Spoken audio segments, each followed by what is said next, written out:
질의 순서는 최혁진 의원님 순서가 되겠습니다. 네, 최혁진입니다. 영상을 하나 보고 시작하겠습니다. 영상 좀 틀어주십시오. 여러분들이 만약에 기소를 당해가지고 재판을 받으면서 몇 년 동안 재판을 받고 법정에서 상당히 법률적으로 숙련된 검사를 상대방으로 만나가지고 여러분이 몇 년을 재판을 받아서 결국 대법원에 가서 무죄를 받았다고 하더라도 여러분의 인생이 절단납니다. 그러니까 판사가 마지막에 무죄를 선고해서 여러분이 자유로워지는 것이 아니고 여러분은 법을 모르고 살아왔는데 법적으로 엄청나게, 특히 형사법에 대해서 엄청나게 숙련된 검사와 이 법정에서 마주쳐야 된다는 것 자체가 하나의 재앙입니다. 그래서 이 검찰의 기소라는 게 굉장히 무서운 겁니다, 이게 사실. 그래서 이 함부로 이 기소하지 않고 또 기소해야 될 사안을 봐주지 않고 하는 것은 정말 중요합니다. 윤석열의 이 발언을 많은 분들이 보셨을 거라고 생각을 합니다.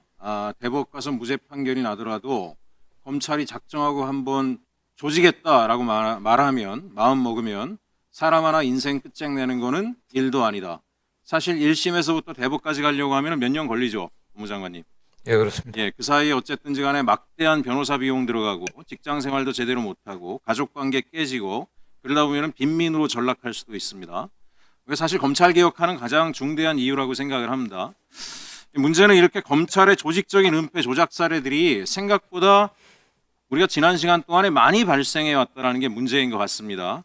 잘 아시겠지만 서울시 공무원 간첩 조작 사건, 유우성 씨 사건 다 아실 거예요.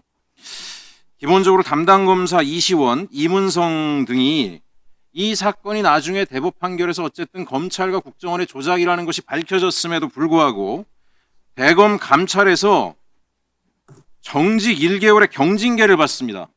한 사람의 인생을 저렇게까지 망가뜨려 놓고 패가망신시키고 징계가 겨우 정직 1개월이에요. 또 하나는 그리고 보상까지 받아요. 이시원 전 검사 2022년 5월 윤석열 대통령실 공직기강 비서관으로 임명이 됩니다. 자신의 검찰권을 남용해가지고 한 사람의 인생을 망친 자가 대통령 비서관이 돼요. 대통령실의 비서관. 이런 사례는 문재인 정부 때 또 있었죠. 문재인 정부가 끝나고 검찰이 문재인 정부의 조직적 통계 조작이라고 하는 이유로 문재인 정부에서 일했던 여러 사람들을 기소를 했습니다. 나중에 슬그머니 이 조작이라는 표현이 수정이라고 바뀝니다. 통계에서 조작과 수정은 얼마나 다른 내용입니까? 예? 조작은 그야말로 사기친 거고요. 수정은 보정을 하는 거죠. 모든 통계는 인구 비율이라든가 지역 간의 격차, 세대, 계층 이런 것들을 고려해서 나중에 보정을 합니다. 그게 수정이죠. 네. 수정을 갖다가 조작이라고 하고 결국 강신욱 전 통계청장 경찰에서 무혐의 판결을 받습니다. 공식 사과나 보도자료도 하나 내지 않았습니다. 저는 관봉권, 띠지, 유실 이런 게 왜 나오겠는가. 결국은 우리가 검찰권의 보호 안에 있으면 뭔 짓을 해도 경징계로 끝나고 나중에 승진 등으로 보상받는다라고 하는 것들이 아예 체화되어 있기 때문에 이런 일이 생긴다라고 생각합니다.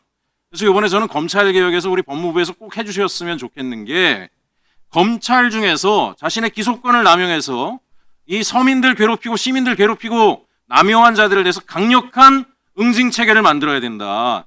이 단순히 그냥 경징계 이런 거 절대 없도록 직위해제, 해임, 다시는 변호사 업무도 하지 못하게 본인들 스스로 인생이 나락으로 떨어지는 거를 체험하게 해야지. 저는 검찰 중에 모두가 이렇다라고 생각하진 않아요. 일부의 검찰들이 이런 짓을 한 거겠지만 그 일부의 검찰들이 승승장구하는 것 때문에 이런 일이 계속 반복된다라고 생각합니다. 이번에 대해서는 장관님께서 강력한 조치를 해주셨으면 좋겠고요.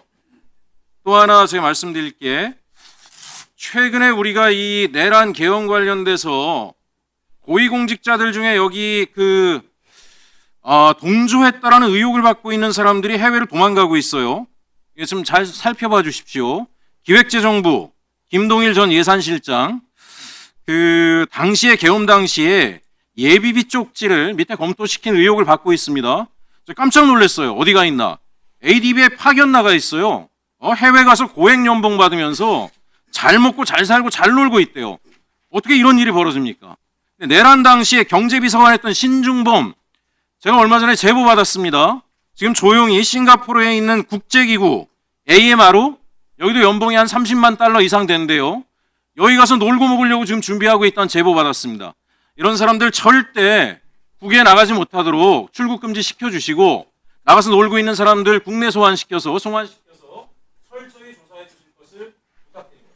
네, 저희들이 뭐 임의로 그 출금지 시킬 수는 없고요. 어쨌든 수사기관에서 출금지 요청을 즉각 조치하도록 하겠습니다. 네.